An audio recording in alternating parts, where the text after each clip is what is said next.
ഞാൻ ഇന്നേ എൻ്റെ വീട് കാണിച്ചു തരാം കേട്ടോ. ഞാനും എൻ്റെ അനിയത്തിയും എൻ്റെ അച്ഛനും അമ്മയും ഞങ്ങൾ ഒരുമിച്ച് കഴിഞ്ഞ വീട് കാണിച്ചു തരാം കേട്ടോ. ഇതാണ് കേട്ടോ എൻ്റെ അമ്മയുടെ കട, ഒരു ചെറിയൊരു കട. ഇതാണ് കേട്ടോ. കാണിച്ചു തരാം. എൻ്റെ ഉള്ളിലേക്ക് കയറി നമുക്ക് കാണാം. ഇത് കണ്ടോ, ഇതാണ് കട.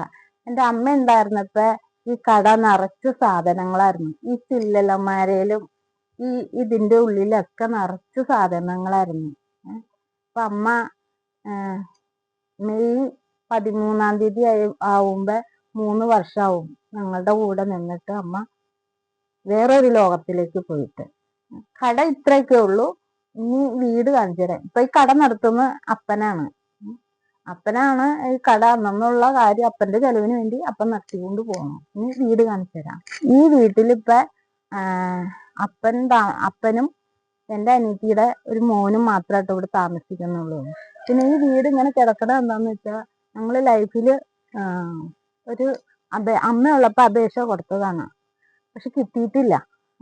അത് ഏകദേശം കിട്ടി വന്നതായിരുന്നു. പിന്നെ അത് ക്യാൻസൽ ആയിപ്പോയി. അപ്പൊ അമ്മ പോയി.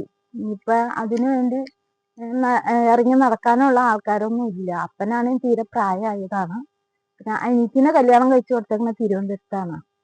എന്നെ ഞാനിവിടെ അടുത്താണ് താമസിക്കുന്നത്. അത് കാരണം കൊണ്ട് ഏകദേശം അപ്പന്റെ കാര്യങ്ങളൊക്കെ എനിക്ക് നോക്കാൻ പറ്റും. എനിക്ക് 3 മക്കളുണ്ട്, അനിയത്തിക്ക് 3 മക്കളുണ്ട്.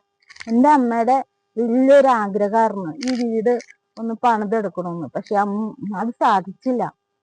സാധിക്കാതെയാണ് അമ്മ പോയത്. ഇതാണിട്ടത് എൻ്റെ അപ്പൻ ഇതേ നിക്കണുണ്ടോ? അതാണ് എൻ്റെ അപ്പൻ.